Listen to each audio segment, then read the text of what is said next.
Meus irmãos, a paz do Senhor, Pastor Adailson Gomes, estamos iniciando mais uma videoaula, nossa matéria de antropologia, a nossa última videoaula da matéria de antropologia, lição de número 4, que se encontra na página de número 29 do nosso livro em PDF e do nosso livro físico, a página de número 53, que nós temos como assunto a depressão do homem. Meus irmãos, é uma matéria muito importante, a matéria de antropologia.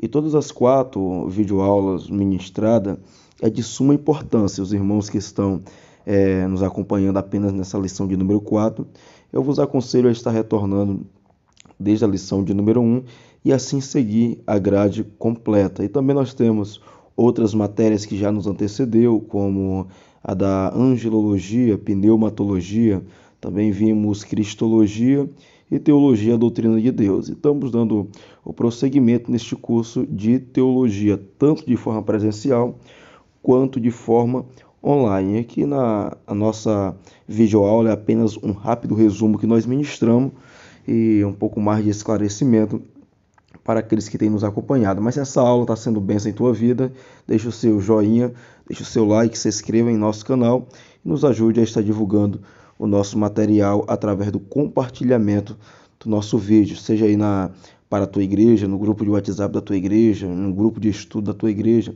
para os professores da escola bíblica dominical, para a classe pastoral e assim sucessivamente, meu irmão e minha irmã.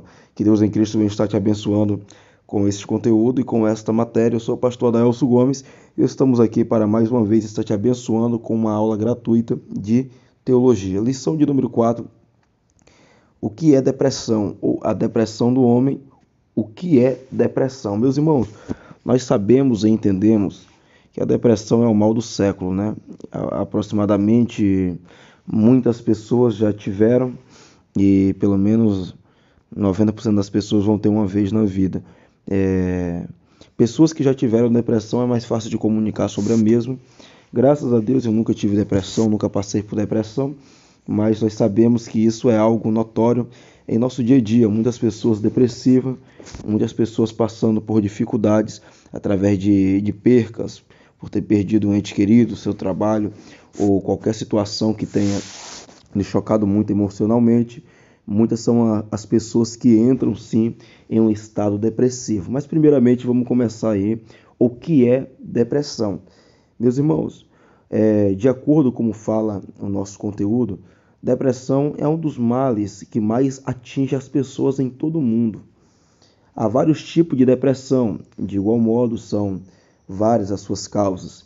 Contudo, a causa primária foi certamente a entrada do pecado no mundo, origem de todas as fraquezas e males emocionais, nervosos, psicólogos e físicos. Meu irmão, nós sabemos que quando o pecado entrou no mundo, teve um choque, tanto na vida humana quanto na natureza. O psique do homem também, obviamente, foi abalado. Tem muitas situações que o pecado atraiu para a humanidade. E na realidade, essas enfermidades físicas e psicológicas não são diferentes. Como o assunto de hoje é sobre a depressão, nós temos que entender que a sua principal causa, na realidade, é a origem de todas as fraquezas e males emocionais, nervosos, psicológicos e físicos, que na realidade foi a entrada do pecado no mundo. Nós sabemos que isso é algo notório, e isso não é basicamente só no mundo secular. Percebemos que no mundo religioso não é diferente. Muitas pessoas religiosas são atingidas pelos mesmos males, são atingidas por esta depressão que tem tirado a vida de muitas pessoas, seja de pessoas que têm a sua vida circular, quanto pessoas que têm a sua vida espiritual, até mesmo, digamos assim, embaixo da dispensação do Senhor, pessoas que são pastores, pessoas que são ministros do nosso Senhor e Salvador Jesus Cristo, mas todavia, através de percas, acaba tendo um choque emocional muito grande. E assim, né, meus irmãos? Infelizmente, a maioria são atingidos com esta depressão. É algo que tem que ser tomado muito cuidado e tem sim que ser apresentado um certo tratamento. Mas vamos lá, meus irmãos, apenas trazer um rápido resumo aí, nós vamos nos prender muito no assunto. Vamos lá. Conceito. O que é depressão? O dicionário Áureo diz que depressão é o ato de deprimir-se, abatimento moral ou físico, letargia. No dicionário Webster, lemos que depressão é a sensação de sentir-se deprimido, desalento, redução da vitalidade funcional, estado anormal de inércia e emoção desagradável. Meus irmãos, assim quando nós passamos pela rua, pela alguma estrada, por alguma viela, nós vemos um buraco na pista para trazer uma, uma forma prática mais entendível. Quando a gente passa e vê um buraco na pista e vemos lá, ali naquela parte da pista tem uma depressão, então é muito cuidado, senão o carro ele pode ser impactado de alguma maneira. Então se desvia um pouco da depressão, vai mais para o lado direito ou para o lado esquerdo, onde estiver o buraco, vai para o lado oposto, obviamente, né, meu irmão? E é basicamente isso. Depressão é algo que está por baixo, enquanto basicamente a lombada, ou como é mais conhecido, quebra-mola, ele tem a sua altura um pouco mais excedida do que a rua. A depressão, ela tem a sua parte mais inferior do que o nível da rua. E é basicamente como fica as pessoas que estão em depressão. Elas ficam basicamente se sentindo por baixo, fica se sentindo deprimida, fica se sentindo com um desalento, de uma redução de vitalidade funcional muito grande.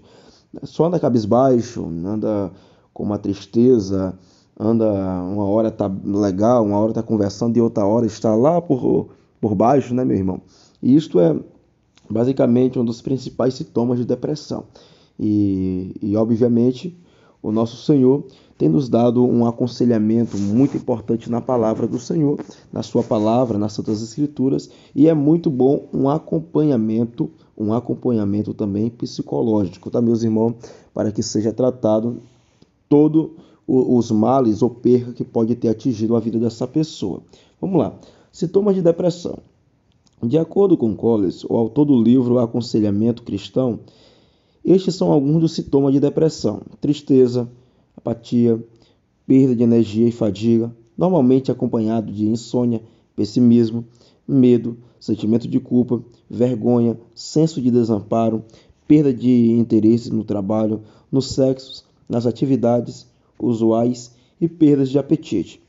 Para Paul Wolff, no seu livro O Pastor como Conselheiro, a depressão manifesta-se também através de doenças físicas variadas, torturas, palpitações cardíacas, dificuldade respiratória, pressão no peito, acidez estomacal. Existem ainda outros sintomas que podem indicar estado de depressão. Meus irmãos, nós temos três tipos de depressão, né? Que é a depressão leve, que é a depressão média e a depressão profunda. Percebemos que quando a pessoa está em um estado de depressão profunda, o estado dela é muito crítico. O estado dela a gente olha de longe e já sente uma dó dessa pessoa quando está numa depressão profunda, porque na realidade o estado da pessoa fica muito, muito fragilizado, fica muito crítico. Mas todavia, nós queremos aí um Deus que ainda tem trabalhado para intervir. É muito bom a leitura do Salmo 37 para este assunto, tá, meu irmão? Você que se sente um pouco cabisbaixo, um pouco desmotivado da vida, leia o Salmo 37 ou aconselha esta pessoa que você sabe que não está muito bem a ler o Salmo 37, que é uma bênção para a vida dele e para as nossas vidas, tá? Um grande aconselhamento a respeito do salmista nesse Salmo de número 37. Meus irmãos, e na nossa página de número, ainda no PDF, aí a página de número 29, mas no nosso livro físico já é a página de número 54, nós vemos alguns exemplos de homens de Deus que pode ter passado sim por depressão. Percebemos aí Moisés, Elias e Davi. Moisés, o legislador de Israel, Elias, o maior profeta, e Davi, né, meu irmão? Davi foi o maior rei, tanto, digamos assim, da nossa crença cristã, quanto também do mundo social, digamos assim. Se você ler História de Reis, no ponto de vista também social, natural, você vai perceber também que não existia um rei mais valente e mais citado do que Davi. Então Davi foi um grande rei, mas também nos mostra ele em alguns assuntos, em algum tempo, né, meu irmão, com o seu coração, com a sua alma abatida, né? Como não lembrar do Salmo 42, quando ele nos diz: fica quieto de mim, dentro de mim, ó minha alma, e espera em Deus, pois eu ainda o louvarei. Totalmente mostrando um abatimento de alma. E também Elias e Moisés passando por situações que não era diferente. Elias pedindo a sua morte, 1 Reis, capítulo de número 19. E muitos acontecimentos, meu irmão. Nós também temos que entender que existem algumas causas da depressão. Algumas causas muito interessantes que na realidade têm atingido muito a nossa sociedade em nossa atualidade. Ressentimentos, algumas pessoas, mágoa, ira. E meu irmão, isso na realidade é algo que não pode fazer parte da vida do crente, né? Nós temos que entender que nós como cristãos temos que aprender a perdoar. E o perdão não faz bem, não é só uma pessoa que é perdoada, até para a gente mesmo. Na realidade é até uma estratégia. Carregar mágoa é até, na realidade, uma condenação. E não carregar mágoa é até uma estratégia. É uma estratégia, meu irmão. Você que não carrega mágoa, você vive uma vida leve, uma vida maravilhosa. Quem carrega lixo é lixeiro, né? Se você ficar acumulando muito lixo na tua casa, obviamente você vai se incomodar. Uma hora ou outra você vai ter que deixar esse lixo no lado de fora, obviamente.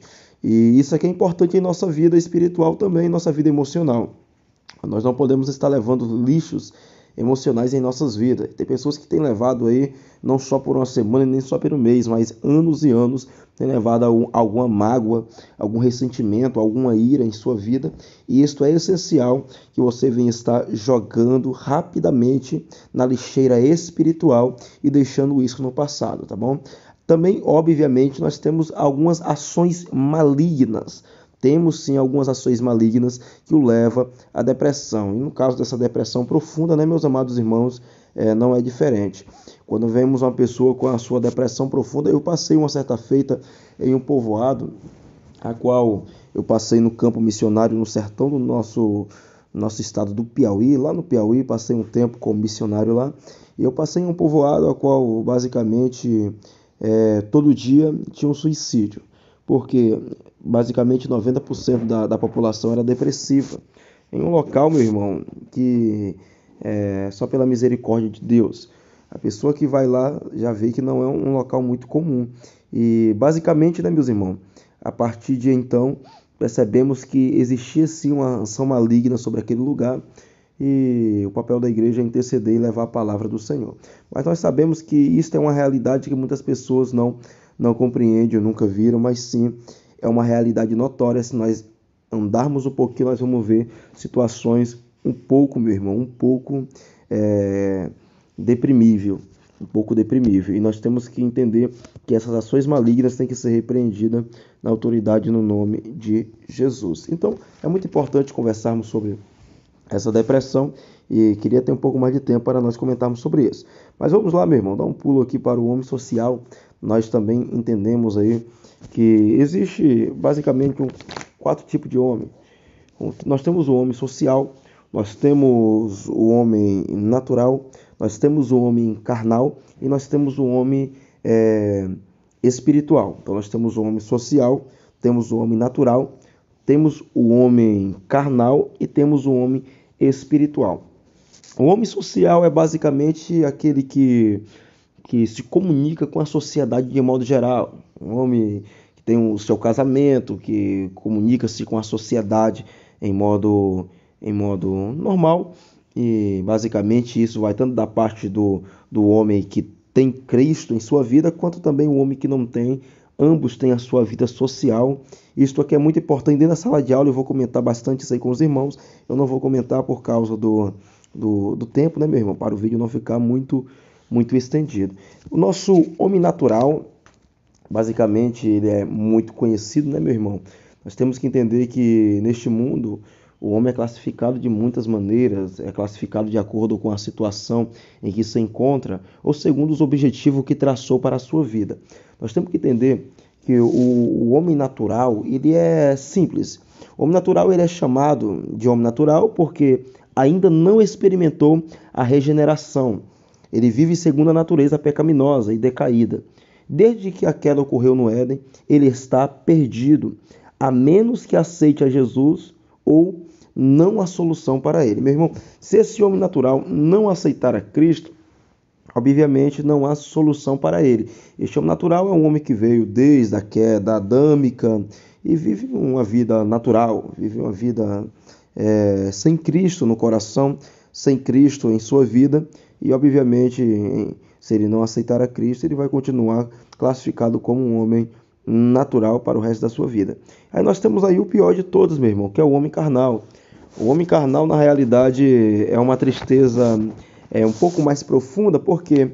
Porque esse homem carnal, ele sim teve um encontro com Cristo, ele já recebeu a Cristo em seu coração, mas mesmo assim ele não deixou o Espírito do Senhor fazer a transformação na sua vida. E ele tem vivido uma vida carnal.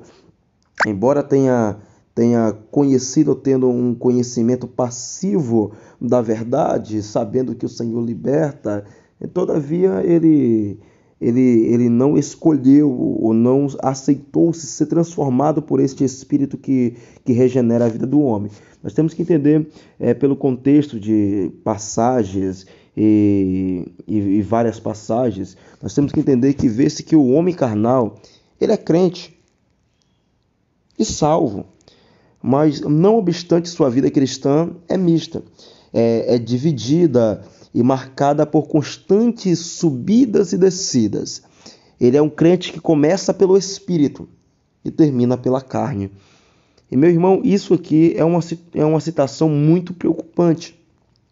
Nós temos que deixar o Espírito do Senhor fazer uma mudança em nossa vida, e não só uma mudança em um certo dia, mas sim, obviamente, ser cristão é viver em novidade de vida, em uma vida diária, meu irmão, em uma vida diária, vivendo uma novidade de vida. Que este homem carnal venha estar sendo sepultado em nossa vida, para que o homem espiritual, que é o próximo que nós iremos citar, venha estar diariamente sendo uma vida especial em nosso dia a dia, esta vida espiritual.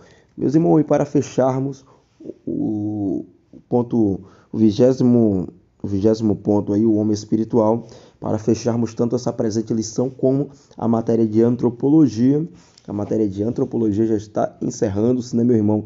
E logo mais, a próxima matéria que nós iremos tratar é a matéria de ramatiologia, que é também uma doutrina muito legal, meu irmão, mas deixa isso aí para o futuro. Vamos lá, para encerrarmos aí, o homem espiritual.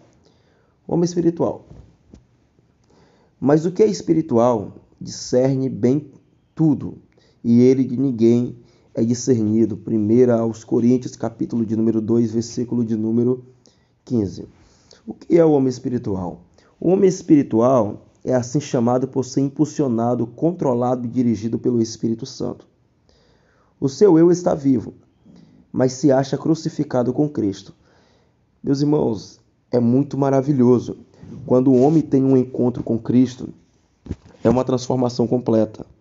O apóstolo Paulo vai estar dizendo em Gálatas capítulo de número 2, versículo de número 20, um versículo muito lindo, né? Quando ele nos menciona dizendo: não vivo mais eu, mas Cristo vive em mim.